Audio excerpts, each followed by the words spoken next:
et bienvenue dans Mon éducation financière. Je suis Marie-La Tézina. Mon éducation financière, c'est votre chaîne de conseils sur l'investissement et la gestion des finances. Aujourd'hui, je vais te parler d'un sujet très important. Investir tôt peut changer ta vie. Je te demande de t'abonner, d'aimer et de partager cette vidéo pour ne rien rater de nos conseils sur l'investissement et la gestion des finances. Et surtout, n'oublie pas d'activer la cloche de notification. Merci pour ton abonnement. Savez-vous que 80% des millionnaires ont commencé à investir à l'âge de 35 ans? Selon une enquête globale de Fidelity Investment, une des grandes entreprises multinationales basées aux États-Unis, 86% de ces millionnaires ont commencé à partir de rien. Dans cette enquête globale, ces 10 millionnaires, 9 n'ont pas hérité leurs richesses de leurs parents, c'est-à-dire qu'ils sont millionnaires de leurs propres efforts. Et dans beaucoup de cas, ces millionnaires viennent d'une extrême pauvreté avant de trouver la liberté financière. Donc, cela prouve que n'importe qui, quelle que soit sa situation financière aujourd'hui, peut devenir riche et changer sa vie. Il ne faut pas accepter que la pauvreté soit une barrière pour changer ta vie. Tout commence par les pensées et les idées. Dans cette vidéo, je vais te donner 11 astuces financières pour créer de la richesse et comment chaque dollar investi aujourd'hui peut faire une grande différence demain pour toi. Et je vais te montrer aussi l'exemple des gens qui ont mis en action ces astuces et qui ont changé leur vie de manière spectaculaire. Donc, encore une fois, je te demande d'activer la cloche de notification pour ne rien rater de nos conseils sur l'investissement et la gestion des finances. La première chose que tu dois faire pour changer ta vie, c'est d'avoir un bon score de crédit. Que tu sois étudiant ou que tu commences à travailler, il faut travailler pour avoir un bon score de crédit. Certainement que tu as entendu toutes sortes d'histoires où les gens ont eu un mauvais score de crédit et ça les a empêchés d'avancer financièrement. Si tu te retrouves dans ces cas, ne t'en fais pas, ce n'est pas encore trop tard. Cela arrive soit par la mauvaise utilisation des cartes de crédit ou par la mauvaise gestion des dettes. Suite à ces histoires, tu as peut-être peur, tu ne veux pas avoir une carte de crédit pour ne pas ruiner ton score. Mais laisse-moi te dire que ce n'est pas le cas. La carte de crédit est l'un des outils de la dette que tu peux utiliser pour augmenter ton score de crédit. Il suffit seulement de savoir comment l'utiliser. La carte de crédit t'aide à bâtir une historique de crédit qui te servira un jour si tu veux t'endetter. Ça peut être pour l'achat d'une maison, un emprunt pour ouvrir un business ou d'autres dettes dans le futur. La carte de crédit est une dette qu'on te donne pour rembourser à une dette que le prêteur détermine. C'est un outil de la dette qui sert à déterminer ton comportement par rapport à la gestion de tes dettes. Le prêteur veut savoir comment tu gères tes dettes. Quand tu sais utiliser ta carte de crédit, ça montre à ton créditeur que tu sais bien gérer ta dette. En retour, il te récompense avec des points qui augmentent ton score de crédit. Pour te faciliter la tâche, quand tu prends une carte de crédit, il faut toujours considérer un montant que tu peux rembourser facilement et augmente progressivement quand ton revenu va augmenter. Par exemple, si tes dépenses mensuelles sont de 1 500 $, au lieu d'utiliser ta carte de débit pour les dépenses mensuelles, prenez une carte de crédit avec un montant de 2 000 $, utilise ta carte de crédit pour des dépenses mensuelles de 1 500 $ et ne touche pas aux 500 $. Regarde dans ton relevé, il y a la date limite pour les remboursements et rembourse ces 1 500 $ au moins 2 à 3 jours avant la date limite. Tu peux aussi payer progressivement, mais il faut toujours payer avant la date limite. La raison pour laquelle tu aimerais rembourser la dette de ta carte de crédit 2 à 3 jours avant la date d'échéance est que la transaction peut prendre du temps et tu voudrais t'assurer que ton paiement arrive à la banque à temps. Si tu es étudiant, n'attends pas la fin de tes études pour avoir une carte de crédit. Commence déjà à créer une historique de tes crédits en ayant une carte de crédit que tu vas utiliser intelligemment. Souvent, les étudiants sont éligibles à un montant minimum de 1 000 $. Cela va aider quand tu vas commencer à travailler et avoir accès au crédit rapidement. La deuxième étape est de payer vos dettes de consommation. Si vous avez des dettes, commencez d'abord à payer vos dettes à intérêt élevé. C'est la première étape vers la liberté financière. La logique est que toutes les dettes à intérêt élevé, disons de 5% et plus, doivent être remboursées d'abord pour éviter les pertes. Il est souhaitable de payer des dettes avant d'investir et peut-être garder les dettes à intérêt moins élevé et les éliminer progressivement. Les dettes comme celles des frais d'études ont généralement un taux inférieur à 5%. Mais c'est ton choix si tu veux te débarrasser de toutes tes dettes pour te sentir libre et investir. La troisième étape, c'est d'investir. Le plus grand regret de beaucoup de personnes que j'ai rencontrées est de ne pas investir dès qu'ils ont commencé à travailler. Avec l'investissement, tout le monde peut changer sa situation, même avec un petit salaire. Aujourd'hui, grâce à la sensibilisation à l'investissement par les ateliers, la lecture et d'autres sources d'informations, comme dans cette chaîne YouTube et d'autres, on a réussi à faire comprendre aux gens l'importance d'investir tôt et on leur explique qu'ils n'ont pas besoin d'avoir beaucoup d'argent et d'être des experts pour commencer à investir. Il existe des moyens simples et accessibles d'investir même si on partait de zéro. Investir tôt est comme semer une graine qui va grandir et te rapporter des fruits plus tard. Tu peux investir dans les actions des entreprises qui te passionnent. Il y a aussi les fonds communs de placement qui te permettent de diversifier ton investissement sans avoir à choisir chaque action individuellement. Tu peux aussi investir dans l'immobilier avec des plateformes comme des crowdfunding immobiliers. Même les petits budgets peuvent commencer à investir. L'importance, c'est de commencer. Plus tu commences tôt, plus ton argent a le temps de croître grâce à la puissance des intérêts composés. Prenons l'exemple d'un jeune avec qui je travaille depuis 2019. Quand je l'ai rencontré pour la première fois, il avait 23 ans, nouvellement diplômé, et il venait de décrocher son premier emploi. Son salaire net était de 3 500 $ par mois et après l'avoir aidé à établir son budget, nous étions capables de dégager 500 $ par mois pour l'investissement. Après analyse des options, nous avons décidé d'investir dans des fonds indexés en achetant les actions des entreprises à travers la bourse. Comme il avait déjà 10 000 $ dans son compte d'épargne et ça ne générait presque pas d'intérêt, nous avons alloué cette somme à l'investissement comme dépôt initial et chaque mois, le transfert automatique de 500 $ était fait vers son compte d'investissement.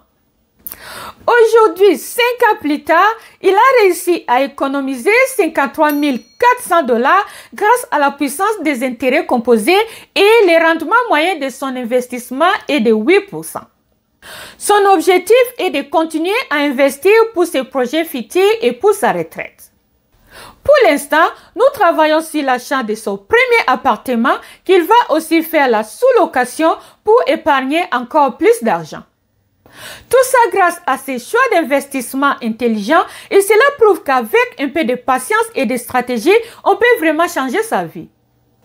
J'ai une autre jeune de 22 ans qui a décidé d'investir dans des actions de technologie. Elle a commencé avec seulement 500 $ comme dépôt initial. Chaque mois, elle transfère 150 $ vers son investissement. Aujourd'hui, 5 ans plus tard, grâce à la hausse des marchés et à sa stratégie d'investissement régulière, son portefeuille vaut au moins 12 000 $.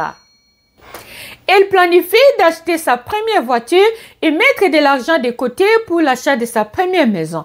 J'ai plusieurs autres témoignages de jeunes dans la vingtaine et dans la trentaine qui ont décidé de changer leur vie et qui ne regrettent pas de commencer à investir. Voilà comment des petites actions peuvent mener à de grandes réussites. Ne pas entrer dans le jeu est une grande erreur que beaucoup de personnes regrettent. Plus vous commencez tôt, plus vous avez de la chance d'atteindre la liberté financière. Au Canada, nous avons des comptes qui donnent des avantages sur les taxes. Quand tu investis, il est souhaitable de commencer avec ces comptes d'abord. Il s'agit de CELI ou de TFSC. Il s'agit de CELIAP ou de FHA pour l'achat de sa première maison. Il s'agit des REER ou les RSP pour la retraite. Il s'agit des REER pour l'éducation de ses enfants. Il s'agit de l'assurance vie dont le bénéfice est non taxable. Investir dans le CELI te donne l'avantage sur les taxes quand tu retires ton argent, mais le CELI n'est pas déductible d'impôt. Le CELIAP ou le FHA est déductible d'impôt quand tu choisis d'investir pour l'achat de ta première maison. Quand tu retires de l'argent, tu ne payes pas de taxes non plus. Donc, si tu n'as pas encore acheté une maison au Canada, le CELIAP est un bon investissement pour toi parce que c'est déductible d'impôt. Mais il faut aussi savoir qu'avec le CELIAP, tu peux contribuer jusqu'au maximum de 40 000 $ pour l'achat de ta première maison. Mais la contribution maximale annuelle est de 8 000 $. Après que tu contribues avec ton CELIAP, tu peux mettre ton argent dans les REER pour ta retraite. J'ai déjà beaucoup parlé des REER dans mes autres vidéos. Donc, si tu veux savoir plus sur les REER, je te recommande de regarder cette vidéo dans laquelle je parle en détail de comment investir dans les REER.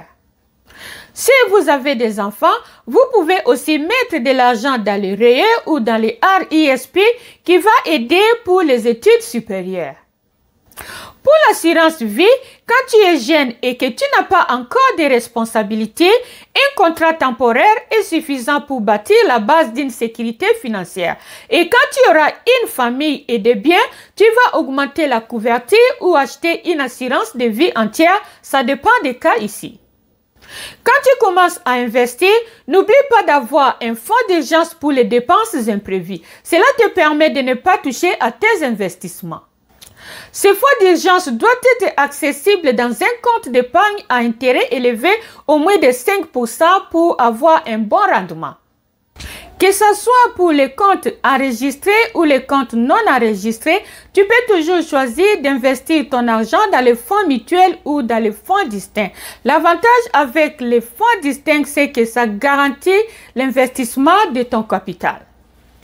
En gros, chaque option a ses avantages et ses désavantages et les meilleures options dépendent de vos préférences personnelles et de votre tolérance au risque.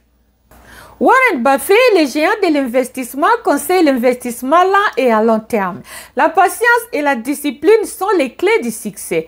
Il faut investir dans ce que tu maîtrises. Sinon, il faut te trouver un mentor ou un conseiller qui t'aidera à investir.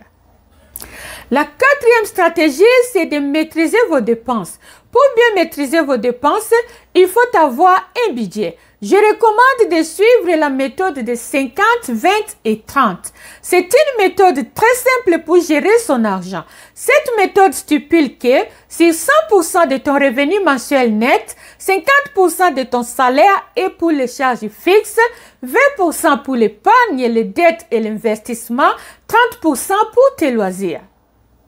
Je ne vais pas trop développer sur la méthode des 50, 20 et 30 aujourd'hui, mais si tu veux en savoir plus, regarde cette vidéo dans laquelle je parle en détail de cette méthode. Donc, je disais que créer un plan pour ses dépenses en vaut la peine pour atteindre ses objectifs financiers. Il faut éviter les pièges d'adapter son style de vie avec l'augmentation de son revenu. L'idée serait de maintenir ton style de vie et augmenter ton investissement quand ton revenu augmente. Par exemple, si tu gagnes 3 500 $ net par mois et que tu as une augmentation de 6% dans ton travail, cela fera une augmentation de 3 710 $, donc une augmentation de 210 $ de plus. Au lieu de dépenser ces 210 $ à d'autres choses, augmente ton investissement de 210 $ et cela doit se faire par un virement automatique. Cela peut être un bonus que tu as gagné au travail, un surplus de commission, un héritage, un retour d'impôt ou autre chose. Donc, je résume en disant, si ton revenu augmente, ne change pas ton style de vie, mais augmente ton investissement. Si tu prévois un budget pour tes loisirs, ne va pas au-delà du montant que tu as prévu. Tu peux dépenser l'argent pour tes loisirs sans te sentir coupable si tu alloues déjà une somme pour ton investissement et pour tes nécessités. Warren Buffett déclare que ce n'est pas important de remplacer un article par un nouveau quand il donne les mêmes fonctionnalités. Il ajoute pour dire que si tu achètes des articles dont tu n'as pas besoin, tu finiras par vendre des articles dont tu as besoin. Les riches n'achètent toujours pas des articles de marque. Cela nous amène à dire que il faut faire la liste des articles à acheter avant d'aller faire des achats. La cinquième stratégie est d'investir dans l'éducation financière. J'ai discuté avec des amis sur des choses qu'on pouvait faire dès qu'on a commencé à travailler et pourquoi on n'a pas saisi les opportunités qui se présentaient devant nous à l'époque. Tout le monde était du même avis sur le fait qu'on n'avait pas la bonne information.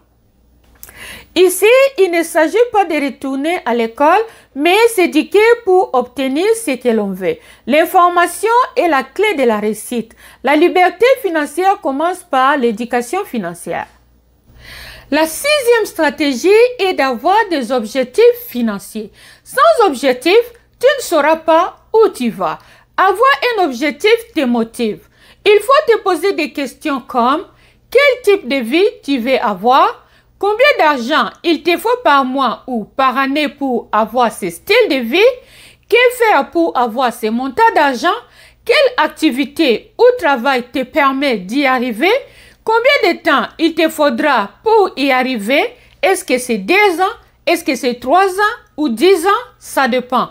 Comment te sentiras-tu quand tu auras un tel style de vie? Tu peux aussi te demander qu'est-ce que tu peux offrir à ta famille, à ta communauté ou au monde.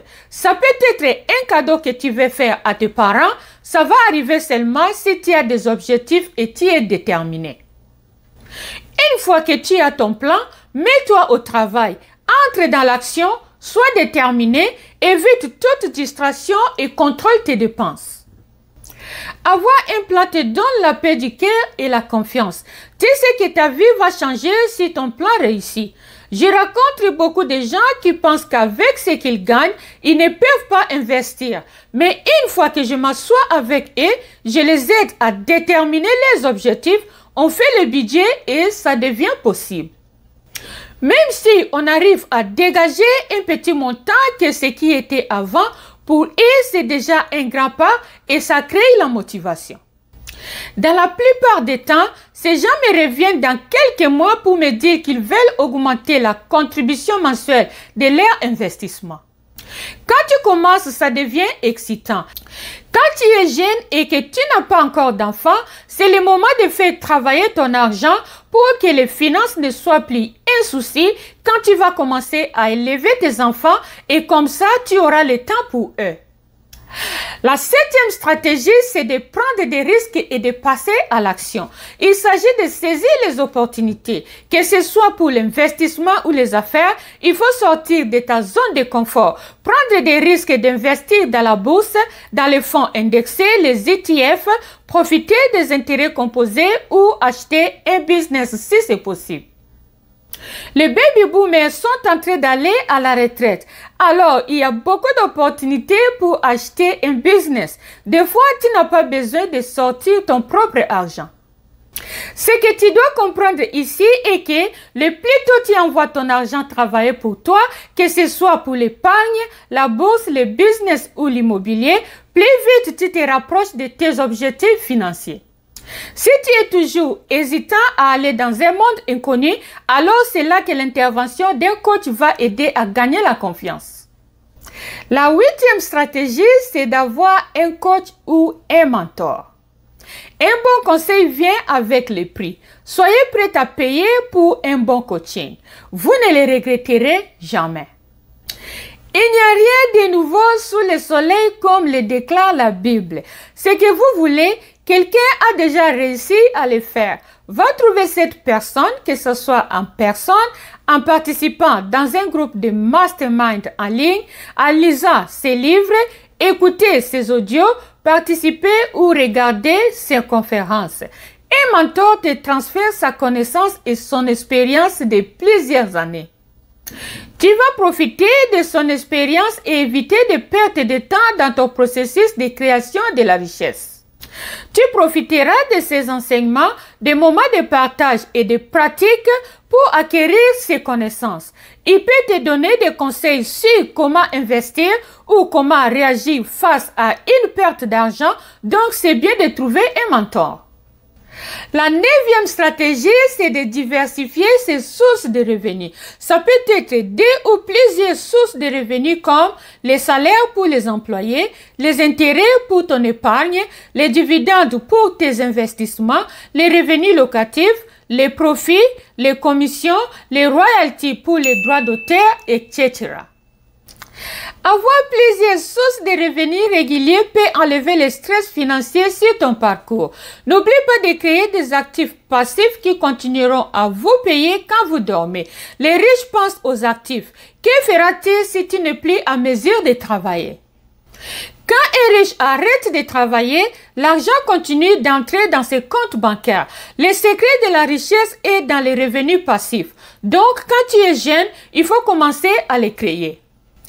Trouve quelque chose pour diversifier tes sources de revenus. Je me dis, autant mieux travailler quand tu es jeune et te reposer après que de passer ton temps maintenant à ne rien faire et travailler après. Tout le monde n'aura pas toujours la chance d'être en forme étant âgé pour chercher de l'argent. La 2e stratégie, c'est de trouver des solutions aux problèmes.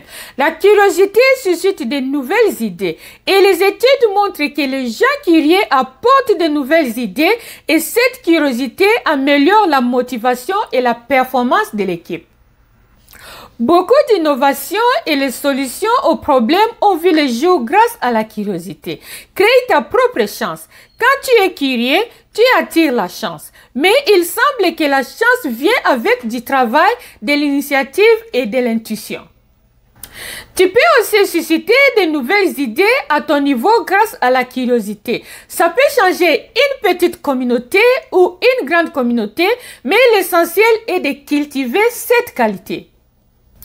La stratégie numéro 11, c'est de faire le bilan de tes finances. Sur ce point, je vois beaucoup autour de moi. Quand je demande aux gens sur la performance de leur investissement, la majorité des personnes n'ont aucune idée. Et encore pire, certaines personnes ne savent même pas les montants qu'il y a dans leurs comptes d'investissement qu'ils ont ouverts il y a quelques années et ils ont même perdu les documents. Il faut regarder périodiquement ses épargnes et ses investissements. Cela aide à corriger ce qui ne fonctionne pas, d'adapter vos plans à vos situations actuelles et futures. C'est impressionnant de voir comment les gens travaillent fort pour amener de l'argent à la maison, mais une fois qu'ils ont cet argent, la gestion devient un problème. Une de mes clientes a découvert qu'elle avait dans les $6 000 dans un compte d'investissement qu'elle a fait il y a 8 ans. Elle a déposé 3 500 dans ce compte puis elle a oublié. Grâce à mes questions lors de la consultation, elle a trouvé les documents qu'elle n'a jamais regardés depuis qu'elle avait ouvert ce compte. Je vois les gens travailler fort chaque jour, mais pour certaines personnes, une fois que les salaires entrent dans leur compte bancaire, la négligence commence. Voilà tout ce que j'ai prévu pour vous aujourd'hui et merci de me partager vos commentaires et expériences d'investissement dans la section des commentaires ci-dessous.